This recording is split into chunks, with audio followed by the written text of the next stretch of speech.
Selamat datang di Perpus Audio, Harry Potter dan Piala Api. Penerbit PT Gramedia Pustaka Utama. Bab 3. Undangan. Saat Harry tiba di dapur, ketiga anggota keluarga Dursley sudah duduk mengitari meja. Tak seorang pun menoleh ketika Harry masuk dan duduk. Wajah lebar Paman Vernon tersembunyi di balik Daily Mail pagi itu, dan bibi Petunia sedang memotong jeruk besar menjadi 4. Bibirnya berbentuk kerucut di atas giginya yang seperti gigi kuda. Dudley tampak marah dan cemberut, dan tampaknya menyita lebih banyak tempat dari biasanya.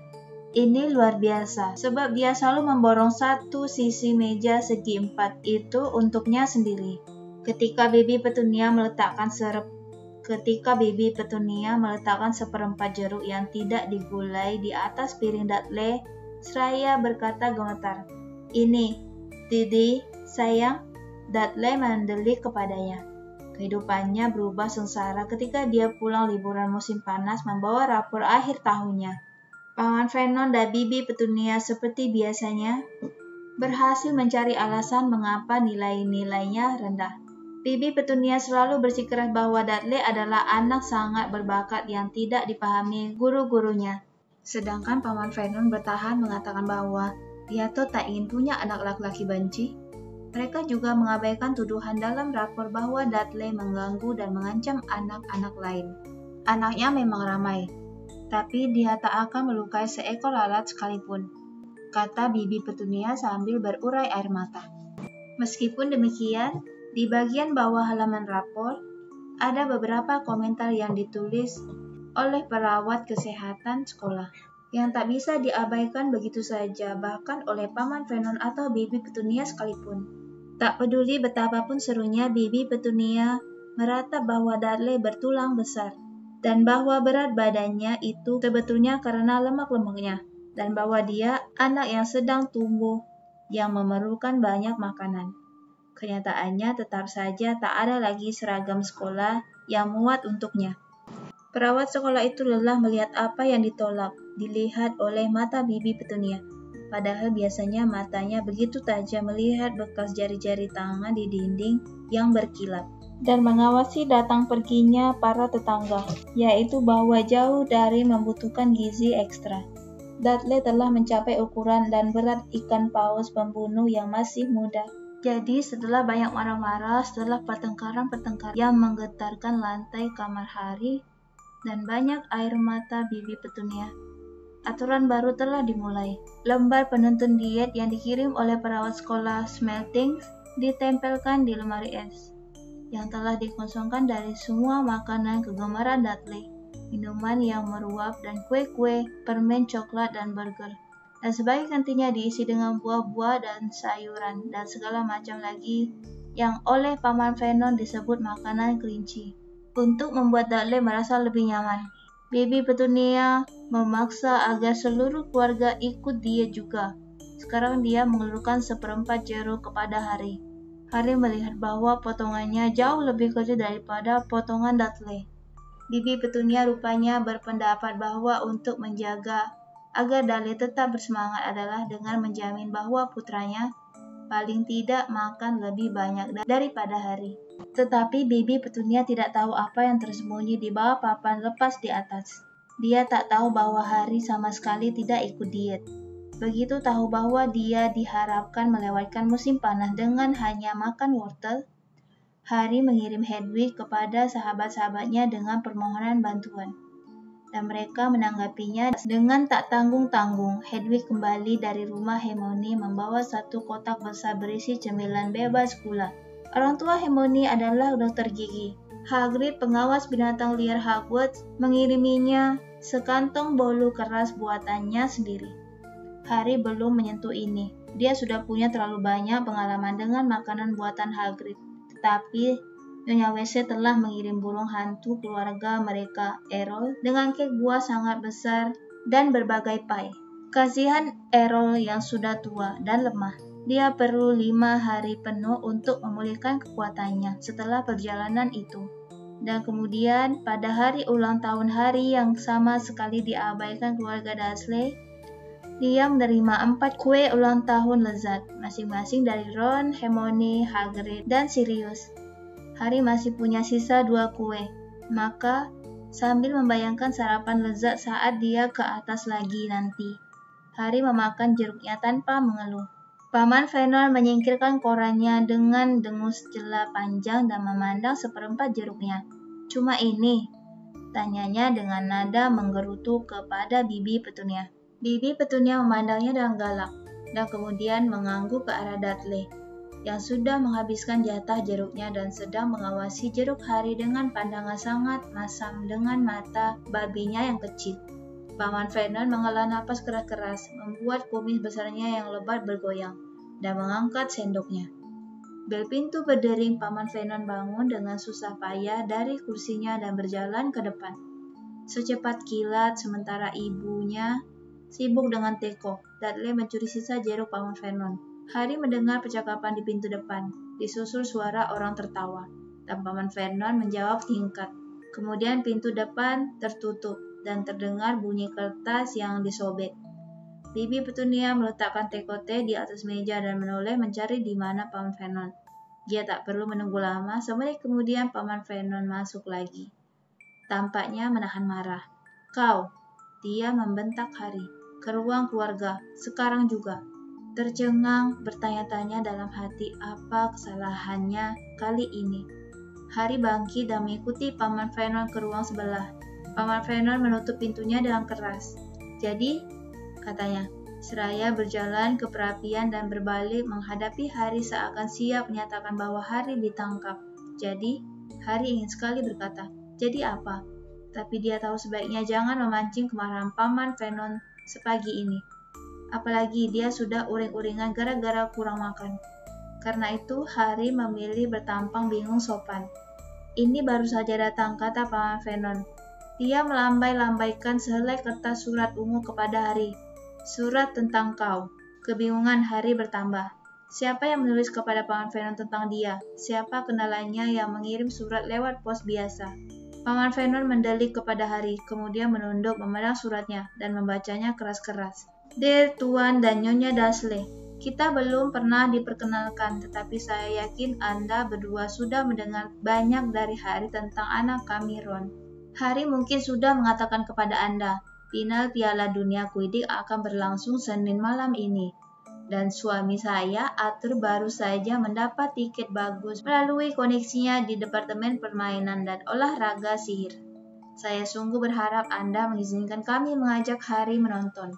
Mengingat ini kesempatan sekali dalam seumur hidup, sudah 30 tahun ini.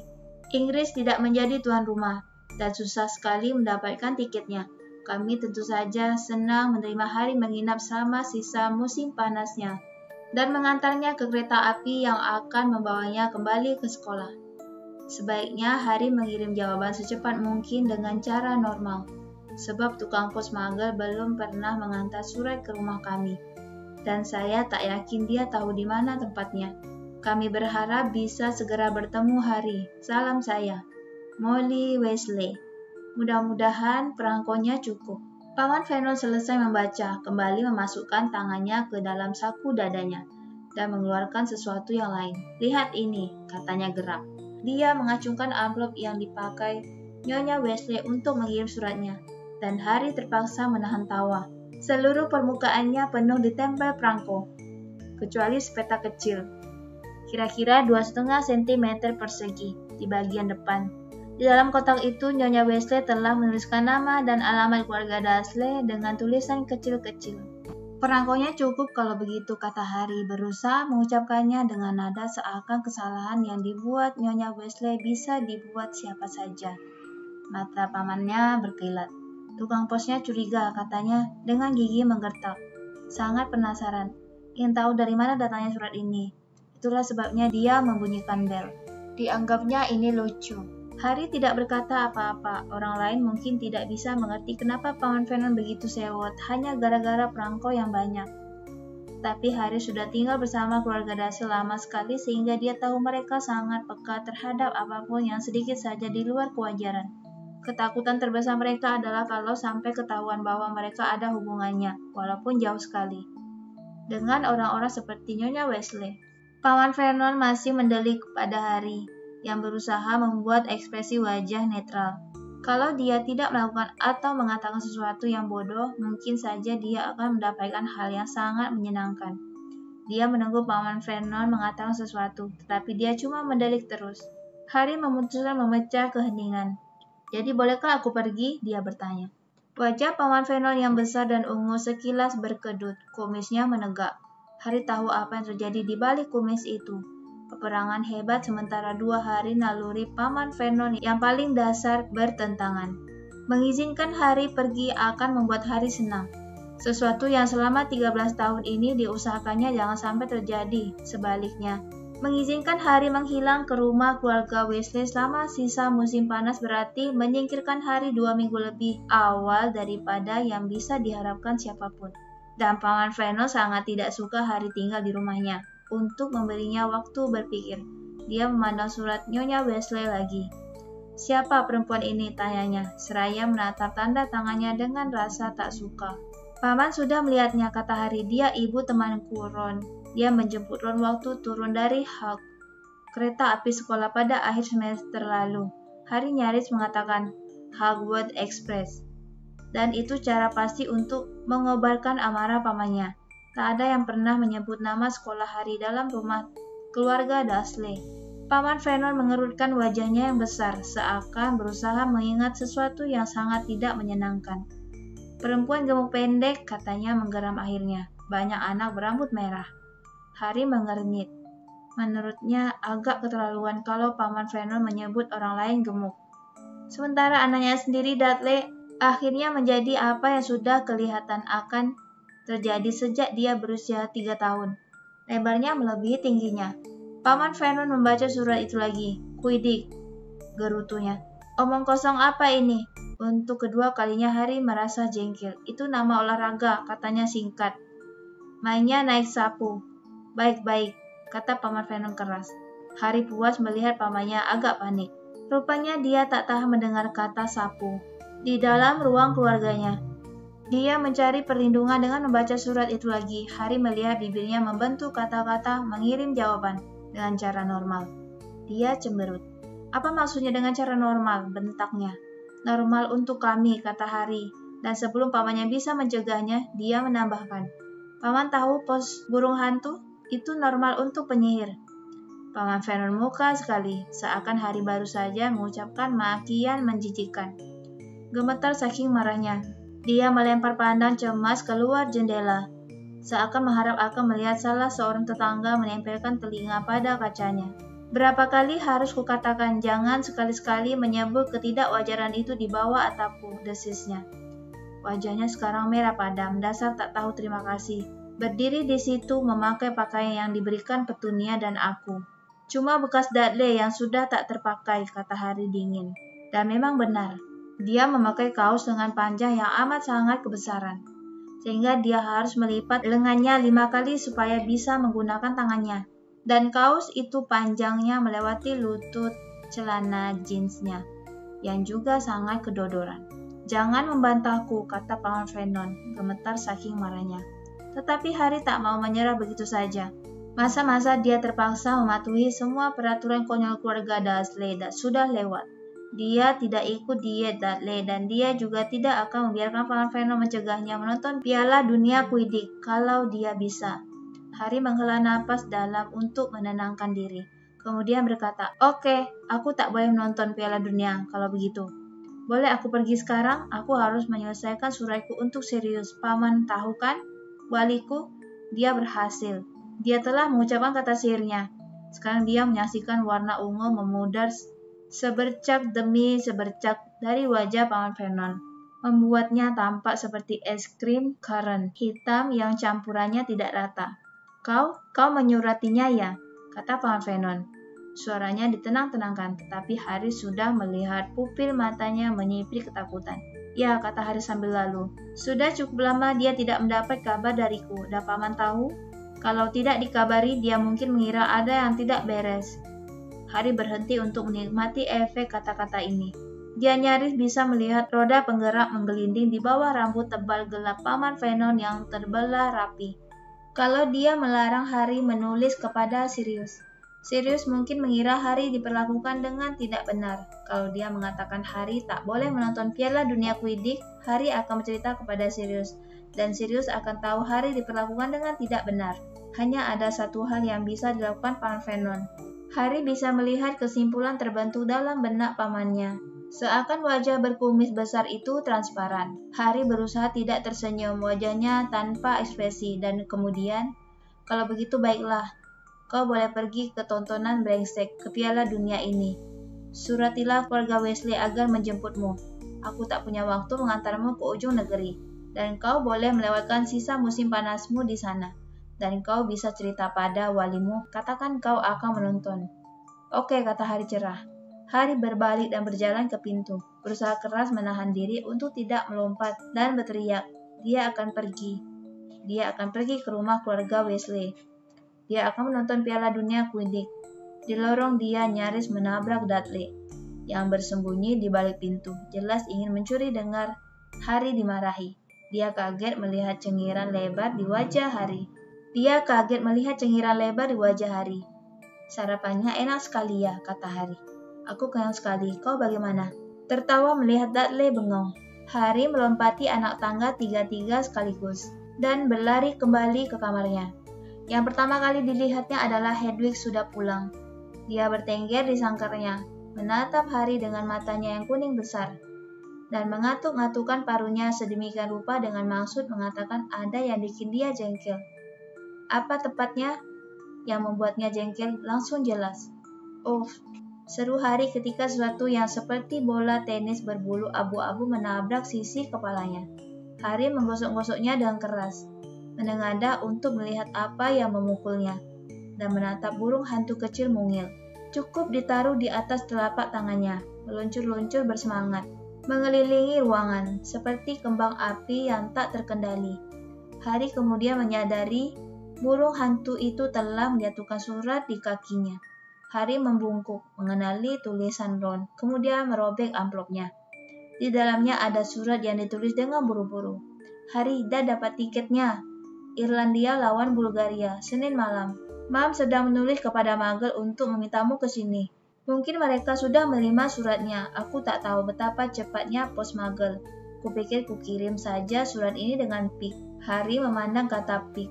Kemudian mendongak melihat burung hantu kecil mungil yang sekarang meluncur mengelilingi lampu di langit-langit. Sama sekali tak ada mirip-miripnya dengan babi. Mungkin dia tidak bisa membaca tulisan Ron. Dia kembali ke suratnya. Kami akan datang menjemputmu. Tak peduli si Muggle suka atau tidak. Mana bisa kau tak menonton Piala Dunia. Hanya saja Mom dan Dad mengira sebaiknya kami berpura-pura minta izin mereka dulu. Kalau mereka bilang ya, kirim kembali pik dengan jawabanmu pronto. Dan kami akan datang menjemputmu hari Minggu pukul 5 sore. Kalau mereka bilang tidak, kirim kembali pik pronto. Dan kami akan tetap datang menjemputmu hari Minggu pukul 5 sore. Hermione tiba sore ini. Percy sudah mulai bekerja di Departemen Kerjasama Sihir Internasional. Jangan sebut-sebut apapun tentang luar negeri selama kau di sini. Kalau tak mau bosan setengah mati. Sampai ketemu, Ron. Tenang, kata Harry ketika si burung hantu kecil terbang rendah di atas kepalanya. Bercicit bisi yang hanya bisa ditafsirkan Harry sebagai kebanggaan telah berhasil mengantar surat ke orang yang benar. Sini, aku butuh kau untuk membawa pulang jawabanku. Si burung hantu terbang turun dan hinggap di atas sangkar Hedwig. Hedwig memandangnya dingin, seakan menantangnya kalau dia berani mencoba datang lebih dekat. Harry menyambar pena bulu elangnya sekali lagi, menarik sehelai perkamen baru, dan menulis. Ron, semua oke. Si Muggle bilang aku boleh nonton sampai ketemu pukul 5 besok. Sudah tak sabar. Harry. Dilipatnya surat ini sampai kecil sekali, dan susah payah diikatkannya ke kaki si burung hantu mungil. Sementara burung itu melompat-lompat kegirangan. Begitu ikatan suratnya sudah kuat, burung itu terbang lagi. Luncur keluar dari jendela dan lenyap. Harry menoleh ke Hedwig. Mau terbang jauh? Dia menanyainya. Hedwig menjawab dengan yang anggun. Bisakah kau antarkan ini pada Sirius? Tanya Harry. Memungut suratnya. Tunggu, kuselesaikan dulu. Dia membuka lipatan suratnya dan buru-buru menambahkan. Kalau kau ingin menghubungiku, aku akan berada di rumah temanku Ron Weasley selama sisa musim panas. ayahnya mendapat tiket Piala Dunia Quidditch untuk kami. Surat itu selesai, diikatkannya ke kaki Hedwig. Tak seperti biasanya, Hedwig tak bergerak sama sekali, seakan bertekad ingin menunjukkan bagaimana seharusnya burung hantu pos bersikap. Aku di rumah Ron, waktu kau pulang nanti, oke? Harry memberitahunya. Hedwig mematuk jarinya dengan sayang. Kemudian, diiringi bunyi desa, dia mengepakkan sayapnya yang besar dan meluncur keluar dari jendela yang terbuka. Harry mengawasinya sampai dia lenyap dari pandangan. Kemudian merangkak ke kolong tempat tidurnya, mengangkat papan lepas, dan mengeluarkan sepotong besar kue ulang tahun. Dia duduk di lantai melahapnya, menikmati kebahagiaan yang melandanya. Dia punya kue, sedangkan Dudley cuma punya jeruk. Hari ini cerah, dia akan mengingatkan private drive besok pagi. Bekas lukanya sudah sepenuhnya normal lagi. Dan dia akan menonton Piala Dunia Quidditch. Susah sekarang ini untuk merasa cemas tentang apapun, bahkan tentang Lord Voldemort sekalipun. Bab 4. Kembali ke Deborah. Pukul 12 keesokan harinya, koper Harry sudah penuh peralatan sekolahnya. Dan semua miliknya yang paling berharga, jubah gaib yang diwarisinya dari ayahnya, sapu yang didapatnya dari Sirius, petasir Hogwarts yang diberikan kepadanya oleh Fred dan George tahun lalu. Dia telah mengosongkan tempat persembunyian di bawah papan lepas, mengecek semua sudut kamarnya 2 kali, kalau masih ada buku sihir atau pena bulu yang ketinggalan. Dan dia menurunkan diagram dari dinding yang digunakannya untuk menghitung hari sampai tanggal 1 September. Harry senang mencoret sisa hari pada diagram itu. Sampai tiba saatnya dia kembali ke Hogwarts. Suasana di dalam rumah di Private Drive nomor 4 sangat tegang. Sebentar lagi kedatangan beberapa penyihir membuat keluarga Dursley tegang dan jengkel. Paman Vernon langsung kaget ketika Harry memberitahunya bahwa keluarga Weasley akan tiba pukul 5 sore hari esok. Kuharap memberitahu orang-orang itu agar berpakaian pantas, gertaknya langsung. Aku sudah pernah melihat pakaian yang dipakai bangsamu. Sebaiknya mereka cukup sopan dan memakai pakaian normal, itu saja. Firasat Harry agak tak enak. Jarang sekali dia melihat Tuan dan Nyonya Weasley memakai apa yang oleh keluarga Dursley disebut normal. Anak-anak mereka mungkin memakai pakaian mager sama liburan, tapi Tuan dan Nyonya Weasley biasanya memakai jubah panjang dengan berbagai tingkat keusangan. Harry tidak memusingkan apa yang akan dikatakan para tetangga, tapi dia cemas bagaimana nanti kalau keluarga Dursley bersikap tidak sopan kepada keluarga Weasley jika mereka muncul dengan dandanan sihir yang mereka anggap parah. Paman Vernon memakai setelan jasnya yang terbaik. Bagi sementara orang, ini seolah untuk menghormati tamunya. Tapi Harry tahu ini karena Paman Vernon ingin tampil mengesankan dan berwibawa. Dudley sebaiknya tampak mengecil. Ini bukan karena dietnya akhirnya berhasil, tetapi gara-gara ketakutan. Terakhir kali Dudley bertemu penyihir dewasa, ekor babi yang melengkung muncul dari pantatnya, dan Bibi Petunia dan Paman Vernon harus membayar biaya operasi untuk menghilangkannya di sebuah rumah sakit swasta di London. Karena itu tidaklah mengherankan Dudley berkali-kali mengelus bagian belakang tubuhnya dengan cemas dan menyamping dari satu ruang ke ruang lain, supaya tidak menghadapkan target yang sama kepada musuh. Makan siang berlangsung, nyaris tanpa suara. Dudley bahkan tidak memprotes makanannya, keju lunak dan seledri parut. Bibi Petunia tidak makan apa-apa. Tangannya bersedekap, bibirnya cemberut, dan dia tampak seperti mengunyah lidahnya, seakan menggigit kembali kecaman-kecaman tajam yang ingin sekali dilayangkannya kepada Harry. Mereka datang naik mobil tentunya, kata Paman Vernon keras. Kata Harry.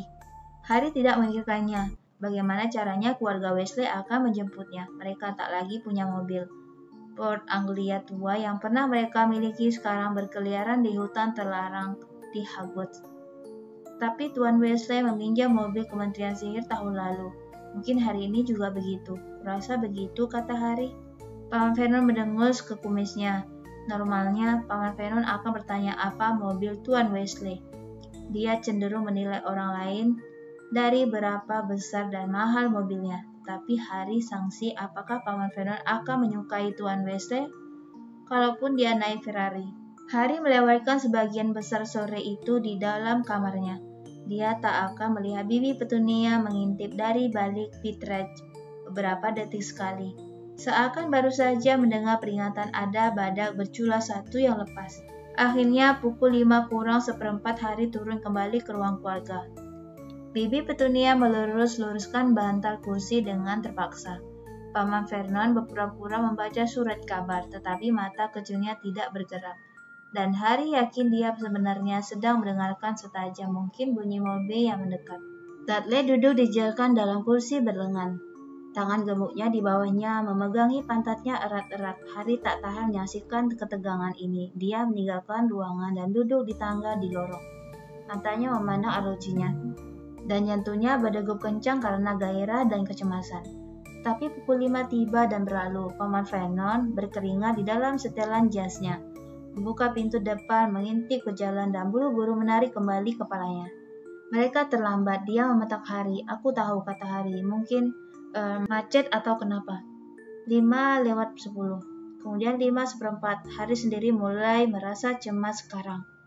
Pukul 5:30. Dia mendengar Paman Vernon dan Bibi Petunia berbicara dalam gumam tegang di ruang keluarga. Tak punya perasaan. Kita bisa saja punya acara lain. Mungkin mereka kira akan diajak makan malam kalau telat. Jangan harap, kata Paman Vernon. Dan Hari mendengarnya. Bangkit dan berjalan mondar-mandir. Mereka akan mengambil anak itu dan pergi. Tak perlu berlama-lama, itu kalau mereka jadi datang. Mungkin mereka salah lihat Hari. Kurasa bangsa mereka tidak menghargai ketepatan waktu. Itu masalahnya. Atau bisa juga karena mereka naik mobil kaleng bekas yang mau. Hari terlonjak. Dari ruang keluarga terdengar suara ketiga Dudley yang panik serabutan ke seberang ruangan. Saat berikutnya Dudley terbang ke terowong, tampak ngeri. Ada apa? Tanya Hari. Apa yang terjadi? Tapi Dudley tak sanggup bicara. Dengan tangan masih mencengkeram pantatnya, dia melangkah berat secepat mungkin ke dapur. Hari bergegas ke ruang keluarga. Gedoran dan garukan keras terdengar dari balik perapian yang ditutup papan. Yang di depannya dipasangi api batu bara palsu dengan stiker listrik. Apa itu? Tanya Bibi Petunia kaget. Dia telah mundur merapat ke dinding dan memandang perapian dengan ketakutan. Apa itu, Vernon? Tapi keraguan mereka lenyap sedetik kemudian. Suara-suara terdengar dari dalam perapian. Oh, Fred, jangan balik-balik. Ada kekeliruan. Bilang George jangan. Oh, George, jangan. Tak ada tempat. Balik cepat dan bilang pada Ron. Mungkin Hari bisa mendengar kita. Dad mungkin. Dia bisa mengeluarkan kita. Terdengar gedoran keras pada papan di belakang perapian listrik. Hari, kau bisa mendengar kami? Suami istri Dudley berbalik, menghadapi Hari seperti sepasang serigala yang marah. Apa ini? Gerung Paman Vernon. Apa yang terjadi? Mereka datang ke sini dengan bubuk Flo, kata Hari, berusaha sekuat mungkin menahan tawa. Mereka bisa berpergian dengan api? Hanya saja Paman telah menutup perapian. Tunggu.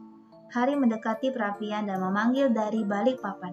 Tuan Wesley, bisakah Anda mendengar saya? Getaran berhenti. Di dalam cerobong ada yang berkata, Tuan Wesley, ini Hari. Perapiannya ditutup, Anda tak bisa lewat sini. Sialan, terdengar suara Tuan Wesley. Untuk apa mereka menutup perapian? Mereka punya perapian listrik. Hari menjelaskan. Betul, kata suara Tuan Wesley penuh semangat. Listrik katamu? Dengan stiker.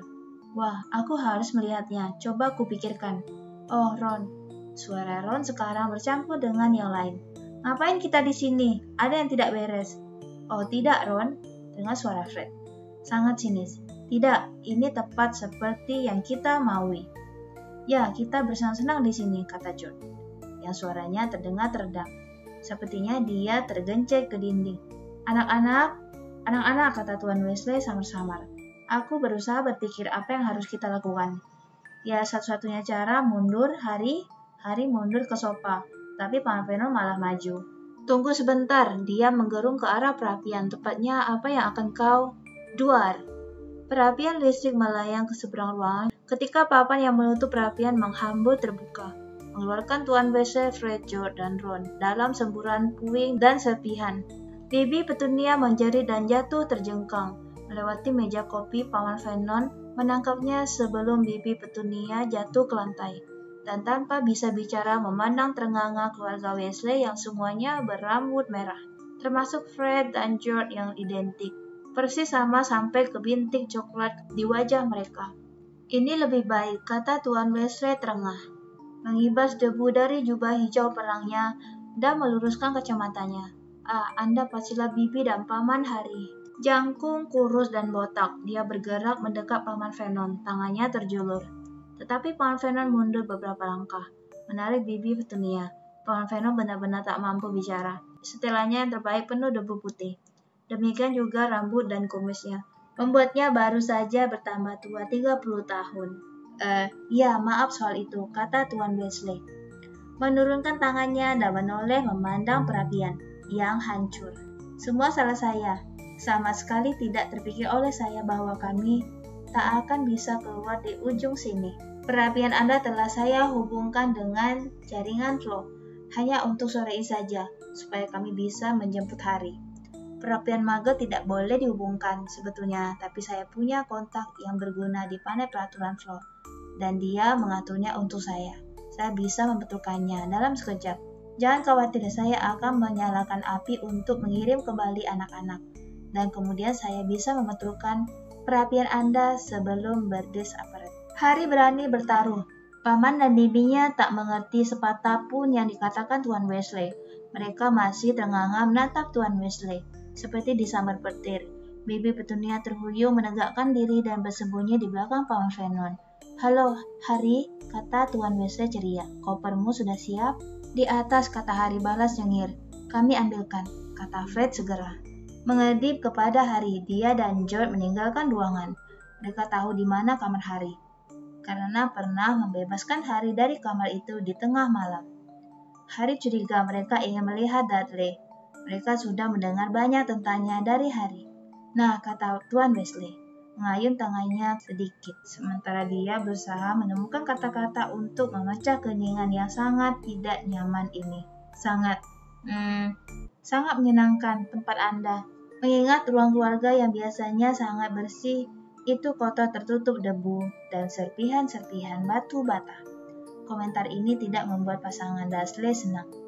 Wajah Paman Vernon berubah ungu sekali lagi, dan Bibi Petunia mulai menggigit lidahnya lagi. Meskipun demikian, mereka rupanya kelewat takut untuk mengatakan sesuatu. Tuan Weasley memandang berkeliling. Dia suka segala sesuatu yang ada hubungannya dengan Muggle. Harry tahu dia sudah ingin sekali memeriksa televisi dan video recorder. "Ini dinyalakan pakai lipstick ya?" katanya sok tahu. Ya, saya bisa lihat stikernya. Saya mengoleksi stiker." Dia menambah kepada Paman Vernon. "Dan baterai. Punya banyak koleksi baterai. Istri saya menganggap saya gila, tapi ya mau gimana lagi."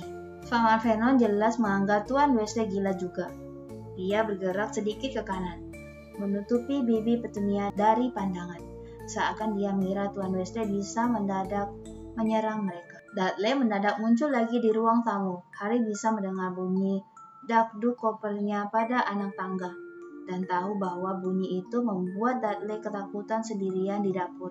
Dudley merapat ke dinding, memandang Tuan Weasley dengan ketakutan, dan berusaha menyembunyikan diri di belakang ayah dan ibunya. Celakanya, tubuh besar Paman Vernon yang cukup untuk menutupi Bibi Petunia yang kurus sama sekali tak bisa menyembunyikan Dudley. Ini sepupumu ya, Harry," ujar Tuan Weasley memberanikan diri membuka percakapan lagi. "Yap," kata Harry, "itu Dudley." Harry dan Ron bertukar pandang dan cepat-cepat berpaling. Keinginan untuk meledak tertawa nyaris tak tertahankan. Dudley masih menyengkeram pantatnya, seakan takut pantatnya jatuh. Meskipun demikian, Tuan Weasley tampak prihatin melihat tingkah Dudley yang aneh. Dari nadanya ketika dia bicara lagi, Harry yakin Tuan Weasley menganggap Dudley sama gilanya seperti anggapan keluarga Dudley terhadapnya. Hanya saja Tuan Weasley merasa kasihan, bukannya takut. "Liburanmu menyenangkan, Dudley?" tanyanya ramah. Dudley merengek. Harry melihat tangannya mencengkeram lebih erat pantatnya yang super besar. Fred dan George kembali ke ruangan membawa koper Harry. Mereka memandang berkeliling dan melihat Dudley. Wajah mereka sama-sama nyengir jahil, cengiran yang persis sama. "Baiklah," kata Tuan Weasley, "lebih baik nyalakan api sekarang." Dia mendorong lengan jubahnya ke atas dan mengeluarkan tongkat sihirnya. Harry melihat keluarga Dursley serentak merapat ke dinding. "Incendio!" kata Tuan Weasley, mengacungkan tongkat ke lubang di belakangnya. Lidah api langsung berkobar. Berderik seru seakan sudah menyala selama berjam-jam. Tuan Weasley mengeluarkan kantong serut kecil dari sakunya, melepas ikatannya, mengambil sejumput bubuk dari dalamnya, dan menebarkannya ke api, yang langsung berubah hijau zamrud dan menyambar lebih tinggi dari sebelumnya. "Kau dulu, Fred," kata Tuan Weasley. "Baik," kata Fred. "Oh tidak, tunggu." Sekantong permen telah jatuh dari saku Fred dan isinya sekarang menggelinding ke segala jurusan permen besar-besar dalam bungkusan warna-warni. Fred merangkak sana kemari memasukkan kembali permen-permen itu di dalam sakunya. Kemudian melambai riang kepada keluarga Dursley, melangkah maju dan menginjak api sambil berkata, "Deborah." Bibi Petunia memekik pelan, bergidik. Terdengar bunyi deru dan Fred menghilang. "Giliranmu, George," kata Tuan Weasley. "Kau dan koper."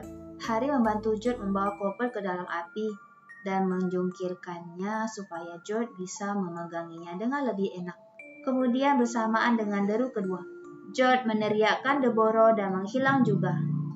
"Ron, berikutnya kau," kata Tuan Weasley. "Sampai ketemu lagi," kata Ron ceria kepada keluarga Dursley. Dia nyengir lebar kepada Harry, kemudian melangkah ke api seraya berteriak, "Deborah!" dan lenyap. Sekarang tinggal Harry dan Tuan Weasley. "Nah, selamat tinggal," kata Harry kepada keluarga Dursley. Mereka tidak mengatakan apa-apa. Harry berjalan ke perapian, tetapi saat dia tiba di depannya, Tuan Weasley mengulurkan tangan dan menahannya. Tuan Weasley memandang keluarga Dursley dengan keheranan. "Harry mengucapkan selamat tinggal kepada Anda," katanya. "Apakah Anda tidak mendengarnya?" "Biar saja," Harry bergumam kepada Tuan Weasley. "Betul, saya tidak peduli." Tuan Weasley tidak menurunkan tangannya dari bahu Harry. "Anda tidak akan melihat keponakan Anda sampai musim panas tahun depan," katanya kepada Paman Vernon dengan nada agak jengkel. "Tentunya kalian ingin mengucapkan selamat jalan?" Wajah Paman Vernon berkerut-kerut berang. Diajar sopan santun oleh orang yang baru saja menghancurkan separuh ruang keluarganya, rupanya membuatnya sangat menderita. Tapi tongkat sihir Tuan Weasley masih di tangannya. Dan mata kecil Paman Vernon melayang ke tongkat itu sekali, sebelum dia berkata, dengan sangat terpaksa, "Selamat jalan kalau begitu." "Sampai ketemu," kata Harry. Langkahkan satu kaki ke api hijau yang terasa nyaman seperti napas hangat. Tetapi pada saat itu suara terdesak mengerikan terdengar di belakangnya, dan Bibi Petunia menjerit. Harry berbalik. Dudley tak lagi berdiri di belakang orang tuanya. Dia sedang merangkak di sebelah meja kopi, dan dia tersedak dan terbatu pada benda ungu berlendir sepanjang 30 cm yang terjulur dari dalam mulutnya. Setelah kaget sedetik, Harry sadar bahwa benda ungu panjang itu adalah lidah Dudley, dan ada bungkus permen berwarna cerah di lantai depannya. Bibi Petunia melempar diri ke lantai, ke sebelah Dudley, menyambar ujung lidahnya yang membengkak dan berusaha mencabutnya dari mulutnya. Tak heran Dudley menjerit dan menyambur-nyambur lebih seru dari sebelumnya, mendorong ibunya. Paman Vernon menggerung-gerung dan melambai-lambaikan tangannya, dan Tuan Weasley harus berteriak agar suaranya terdengar. "Jangan khawatir, saya bisa menyembuhkannya," teriaknya, mendekati Dudley dengan tongkat teracun. Tetapi Bibi Petunia menjerit lebih keras dan melempar dirinya ke atas Dudley, melindunginya dari Tuan Weasley. "Sungguh," kata Tuan Weasley putus asa, "prosesnya mudah sekali. Itu gara-gara permen. Anak saya Fred suka bergurau. Tapi itu cuma mantra pembesar. Paling tidak saya rasa begitu. Izinkan saya mengoreksinya." Alih-alih diyakinkan, keluarga Dursley malah semakin panik. Bibi Petunia terisak-isak histeris, menarik-narik lidah Dudley seakan bertekad mau mencabutnya. Dudley terpaksa tak bisa bernapas di bawah tekanan ibu dan lidahnya. Dan Paman Vernon yang sudah kehilangan kontrol diri sama sekali menyambar patung porselen dari atas rak perapian dan melemparkannya ke arah Tuan Weasley. Yang merunduk membuat patung itu pecah berkeping-keping di perapian yang hancur. "Astaga," kata Tuan Weasley marah, melambai-lambaikan tongkatnya. "Saya cuma mau membantu." Melenguh seperti kuda Nil yang terluka, Paman Vernon menyambar ornamen lain. "Harry, pergilah," teriak Tuan Weasley. Tongkatnya menempel pada Paman Vernon. Akan kubereskan ini. Harry ingin sekali menyaksikan keasikan ini, tapi ornamen Paman Vernon nyaris mengenai telinga kirinya, dan Harry pikir lebih baik menyerahkan urusan ini pada Tuan Weasley. Dia melangkah ke api, menoleh ke belakang seraya mengatakan, "The Burrow." Yang terakhir dilihatnya adalah Tuan Weasley meledakkan ornamen ketiga dari tangan Paman Vernon dengan tongkatnya. Pipi Petunia menjerit-jerit dan menelungkup di atas Dudley, serta lidah Dudley terjulur keluar, melingkar seperti ulat piton besar yang berlendir. Tapi saat berikutnya Harry berpusing sangat cepat, dan ruang keluarga Dursley langsung terhapus dari pandangan oleh kobaran nyala api hijau jamur.